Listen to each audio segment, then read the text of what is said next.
Hola hermanos, ¿cómo andan? Bueno, acá estamos con el juez Gustavo Burgio. Hola Gustavo, ¿cómo andás? Hola, buenas noches. ¿Qué tal, Lucas? ¿Cómo te va? Bueno, siguiendo con la serie de entrevistas interdisciplinarias con la filosofía, hoy quería tratar un poco el tema de filosofía y derecho. Y bueno, acá el juez Gustavo Burgos, como para dar con su currículum, es juez laboral de la novena nominación de la ciudad de Rosario, profesor titular de la materia de Derecho de Trabajo y Seguridad Social de la carrera de Derecho de la UCEL, profesor de la carrera de posgrado de la magistratura de la Facultad de Derecho de la UCA, expresidente del Instituto de Derecho de Trabajo del Colegio de Abogados de Rosario, ex integrante del Tribunal Arbitral del Colegio de Abogados de Rosario y también es doctor de trabajos jurídicos en revistas especializadas en la materia de derecho de trabajo. La verdad es que es asombroso todo lo que hiciste. No. Bueno, Gustavo, como para empezar un poco las preguntas. Primero, para los clásicos, la ley tenía que velar sobre lo que es bueno y lo que es malo. Estos autores como Aristóteles o Santo Tomás, autores filósofos, siempre ponían importancia en lo que está bien y en lo que está mal. Y el derecho también, ¿no? Y por el bien común. ¿Por qué entonces nuestra constitución argentina, en una ley, dice que hay muchas cosas que quedan en la conciencia de cada persona y sobre las que la ley no puede legislar? En realidad, que tiene que ver con el artículo 19 de la Constitución Nacional, lo que vos te estás refiriendo, es el ámbito de reserva privada de las personas. Eso no quiere decir de que la ley no tenga un fundamento en el orden natural.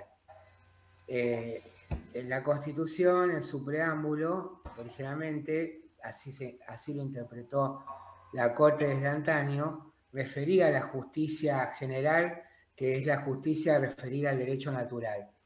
Pero también hay que tener en cuenta que los operadores del derecho, y cuando me refiero a operadores son los jueces y los abogados, los diferentes actores del orden jurídico, dan una interpretación y no puede dejar de avisolarse, como yo le digo a los alumnos, que cada operador jurídico, sobre todo los jueces, que son los que constitucionalmente aplican, interpretan y dicen lo que es el derecho, así lo establece nuestra Constitución y en general todos los sistemas constitucionales del mundo, tanto del mundo occidental como del mundo oriental, es que, digamos, tienen una ideología que tiene que ver con un sustrato filosófico. Cuando me refiero a ideología, no me refiero a una ideología política, a un aspecto partidario, sino a un aspecto mucho más amplio político, que es una concepción del derecho, del mundo, del Estado, del hombre. Y eso conlleva una postura filosófica. Entonces, la realidad es que si esto no existiera, no habría tantas diferentes decisiones judiciales de diferente contenido por parte de los operadores jurídicos que somos los jueces. Entonces, reitero, todo operador jurídico tiene una ideología y cuando me refiero a ideología me refiero a un sustrato filosófico, porque la filosofía, como sustento de la ciencia, en este caso de la ciencia del derecho, da una cosmovisión que va mucho más allá de lo puramente del derecho positivo, que reitero, tiene que ver con una concepción del derecho, del hombre, del mundo, de la economía y del hombre con Dios y del hombre con sus semejantes. Y obviamente, digamos, yo como operador de derecho, mi sustento, la idea que yo tengo es la idea del derecho natural y precisamente de la filosofía aristotélico-tomista que va más allá de lo religioso, porque esa postura tiene que ver con el orden natural de las cosas, con lo que el hombre conoce a través de su razón, conoce esa verdad que Dios ha puesto en el orden natural y con su voluntad la busca y la quiere. El entendimiento y la voluntad en la teoría de Aristóteles y obviamente en la de Santo Tomás de Aquino son los que forman el conocimiento en las personas. La inteligencia conoce lo que es la verdad y la voluntad desea buscar esa verdad. Claro, claro. Por lo Buenísimo. tanto, lo que vos me estás preguntando refiere al ámbito personal, a eso que está solo reservado a Dios, pero eso no quiere decir que no hay un orden natural dentro de la ley y la ley cuyo fin, cuya causa final es el bien común. que se ha definido, la Iglesia ha definido en general, dentro de su doctrina social, en los diferentes documentos, como un conjunto de condiciones de la vida social que hace a la realización de las personas, y para ello son medios que se establecen para que las personas puedan realizarse en el orden temporal. Y finalmente, para nosotros los católicos, también no solo en el orden temporal, sino también en el orden esencial o en el orden de Dios, en el orden de la eterna beatitud. Bueno, buenísimo. Y hablando del bien común, justamente la pregunta siguiente era sobre el bien común, porque los individualistas no creen que haya verdaderamente un bien común, como que piensan que el bien común es siempre deja de lado el interés de alguien, ¿no? Los individualistas dicen eso. ¿Qué pensás al respecto? ¿Qué sería el bien común? El bien común es el fin de la ley, porque la ley, según la definición de Santo Tomás de Aquino, que la toma de Aristóteles, es un ordenamiento de la razón para el bien común promulgado por quien tiene a su cargo la autoridad. Y esa es la esencia, la base filosófica de la ley. Tal es así que si la ley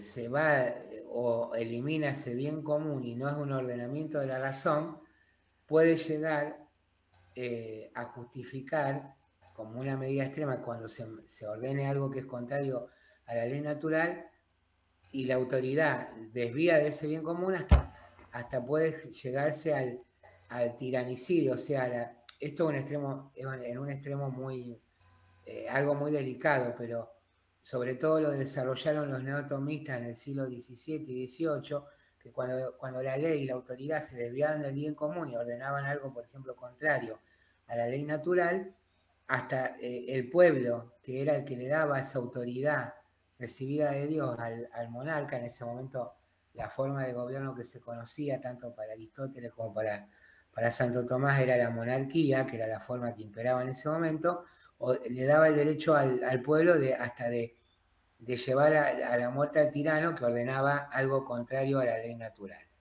Claro. Y eso fue desarrollado después por los neotomistas, sobre todo Francisco Suárez o Francisco de Vitoria, en el neotomismo. Sí. En todo lo que tiene que ver con la teoría del poder y del derecho, fundado en la ley natural. Claro. Bueno, es comúnmente aceptado, por lo que he escuchado, la dignidad humana es el fundamento de todos los derechos de una persona, ¿no? ¿Cómo? La dignidad humana es el fundamento de todos los derechos de una persona. El hecho de ser persona, que es única e irrepetible desde el punto de vista no solo de la revelación, sino también del orden natural, el fundamento no está en la ley positiva, porque esto tiene que ver también con, en definitiva, esta es mi opinión, mi humilde opinión, el gran debate que existe desde siglos en la filosofía, más allá de los diferentes nombres o de nombres nuevos que se le pretende dar, hay dos corrientes que se encuentran, digamos, no digo enfrentadas, pero digamos con sus variantes como antagónicas, el idealismo y el realismo. O sea, aristotélicos y platónicos. Con diferentes nombres hay aristotélicos y con diferentes nombres hay platónicos. En definitiva, la cuestión es si el conocimiento reside en la razón o reside en la voluntad.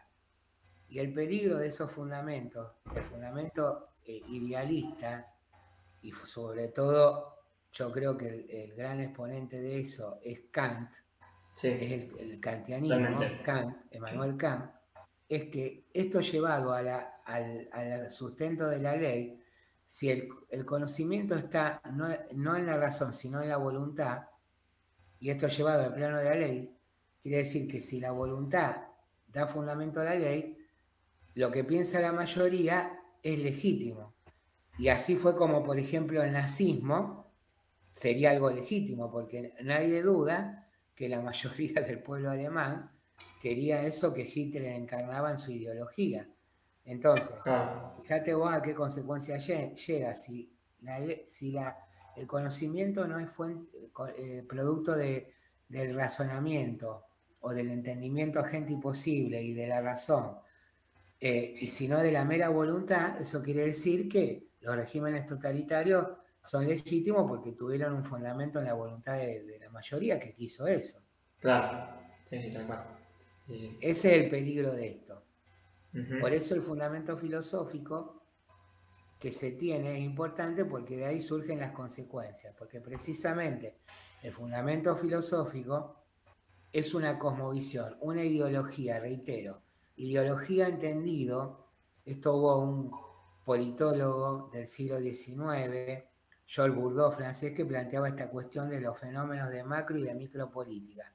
Entonces esto entendido como una concepción del derecho, del Estado, de la economía, de todo lo que se proyecta del hombre a los aspectos que el hombre tiene en su vida. Totalmente. Entonces, el bien común, ¿cómo lo definirías? El fin común el bien común es el fin de la ley, es el conjunto de esas condiciones de la vida social que le permiten al hombre ser pleno. En el aspecto del derecho natural, en su vida de relación, y tiene que ver con la política, la economía, la familia. Y en el aspecto sobrenatural, en permitirle lograr una relación con Dios, de poder facilitarle ese camino que tiene hacia Dios. O sea, en el aspecto nuestro, que es el aspecto sobrenatural o de la bienaventuranza, digamos, de la eterna beatitud. No solo del orden temporal, sino del orden trascendente. Claro, claro. Bueno, y otra pregunta. Está claro que todo derecho supone una obligación y una ley que proteja ese derecho, alrededor del cual se implementan una serie de políticas públicas, como los planes sociales, para garantizarlo. ¿Cuál te parece que pueden ser las políticas para garantizar derechos sin llegar a regalar nada? Por ejemplo, cuando se habla de decir no, que la vivienda digna es un derecho, o cuando el Papa Francisco habla del tema de tierra, techo y trabajo, ¿no? Entiendo que por ahí está bien que sea un derecho, pero un amigo me decía, claro, si decimos que la vivienda digna es un derecho, entonces el Estado tiene que garantizar vivienda digna a todos gratis. ¿Y cómo se resuelve eso? ¿Cómo hay que formularlo en el derecho? Esto tiene que ver con lo que nosotros estábamos hablando anteriormente del bien común. Y tiene que ver con los beneficios sociales.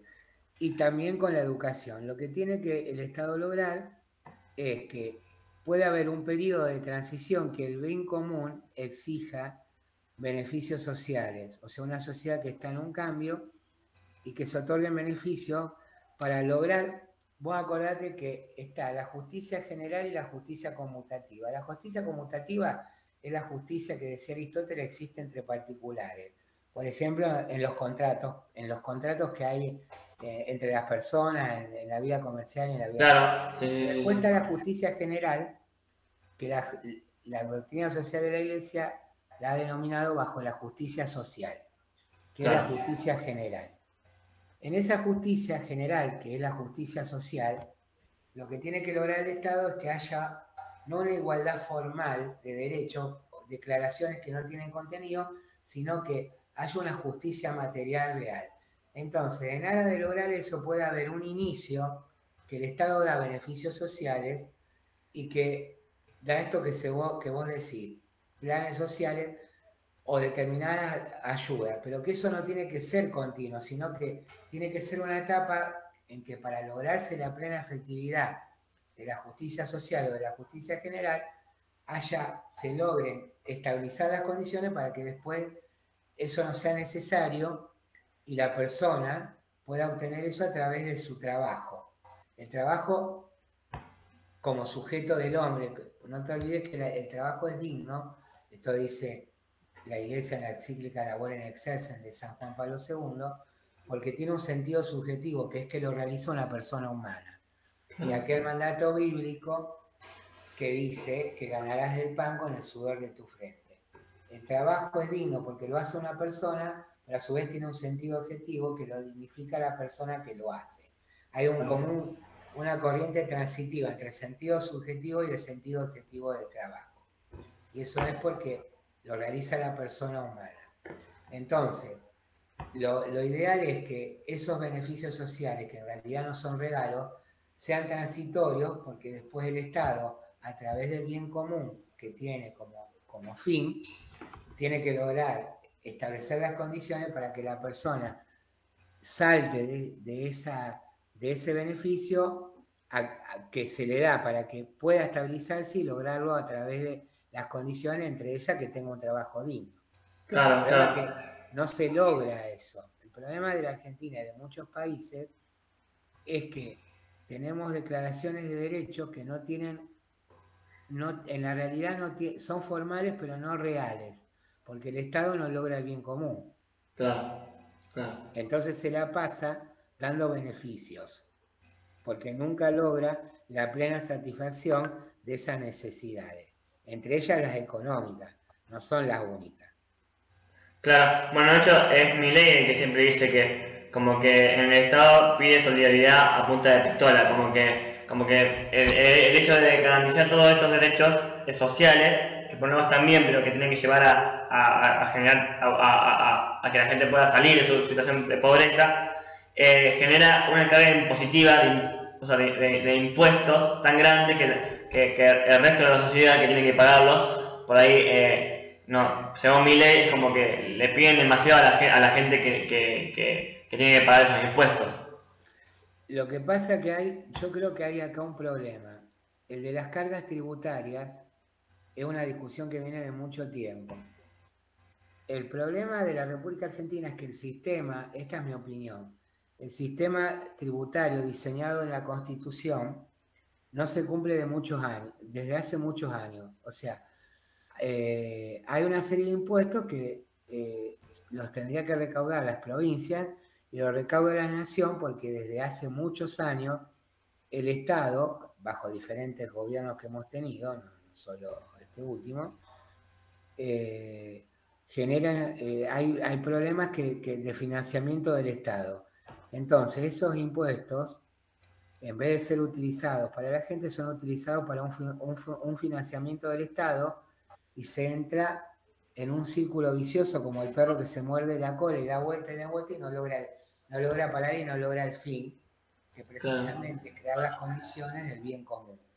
Entonces, como el Estado, en diferentes formas políticas que ha habido, de derecha, de centro derecha, de izquierda, como te guste denominarlo, no se ha logrado esa estabilidad y entonces recurren a los impuestos e inventan impuestos también para financiar esas crisis que no logran, como que el país no logra estabilizarse. Hay un montón de impuestos a nivel nacional, provincial y municipal, pero esos impuestos no vienen en servicios a la gente.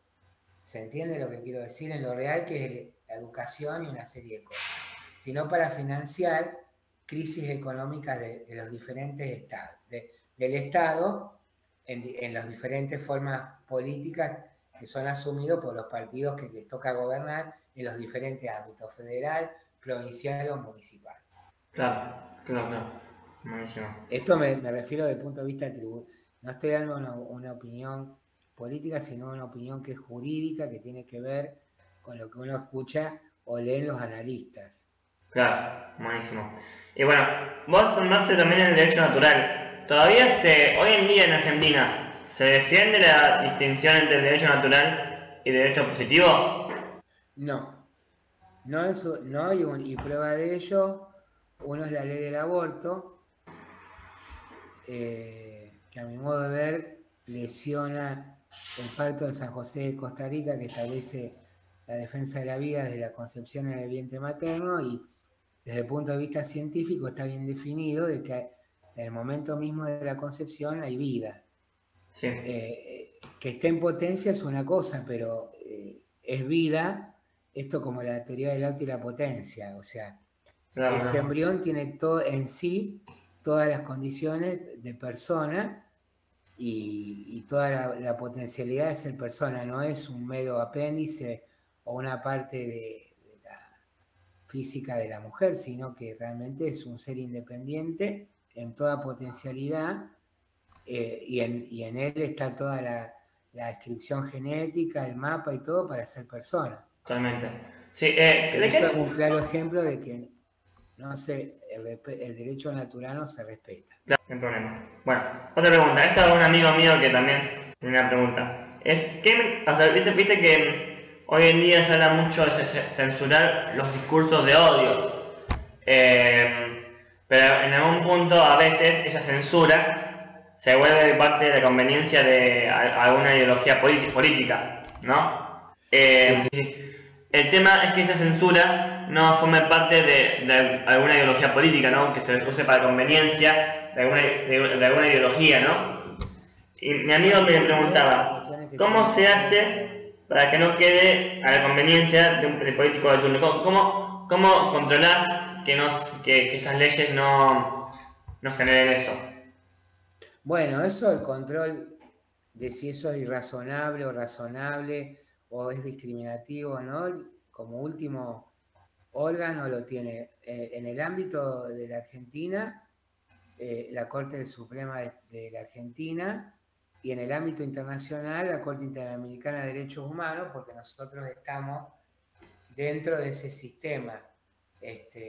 Y la Corte nuestra ha dicho, bueno, ahora un poco eso ha variado porque, les reitero, los diferentes operadores del derecho van cambiando y va cambiando la interpretación y la jurisprudencia de ese derecho. Pero en este momento, digamos, nosotros formamos parte de un sistema internacional que está inmiscuido en la Corte Interamericana de Derechos Humanos y es como la que tiene la última palabra de evaluar estas cuestiones. Hablo en el aspecto jurídico, esto a lo que vos te referís. Buenísimo. Y una pregunta que me quedaba es, ¿qué autores y qué libros de filosofía del derecho actuales recomendás?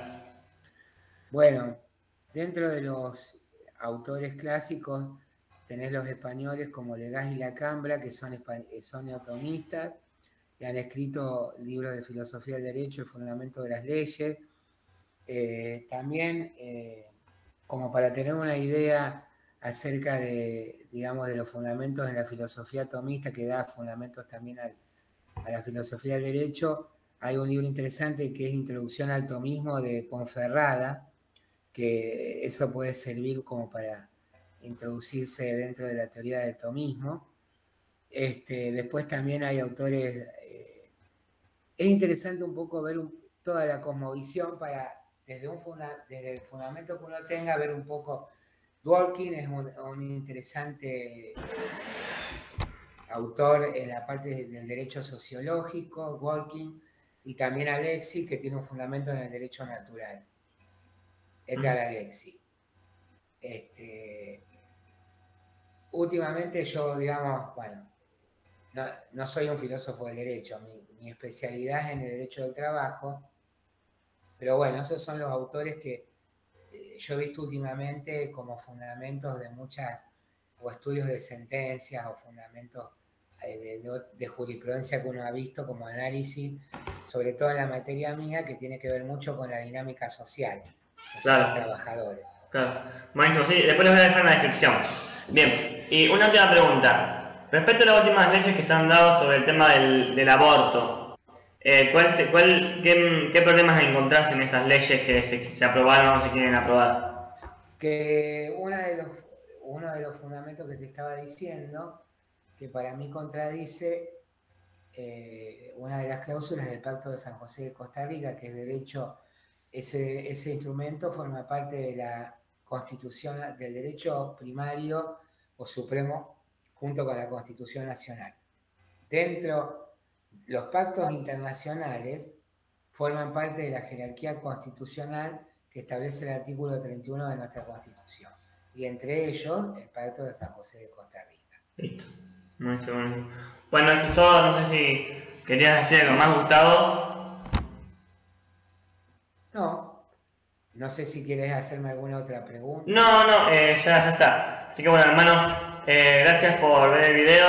Acuérdense de suscribirse a mi canal y de poner me gusta. Y bueno, nos veremos en otro encuentro. Muchas gracias, hermanos. Chao, chao. Actividad que les guste.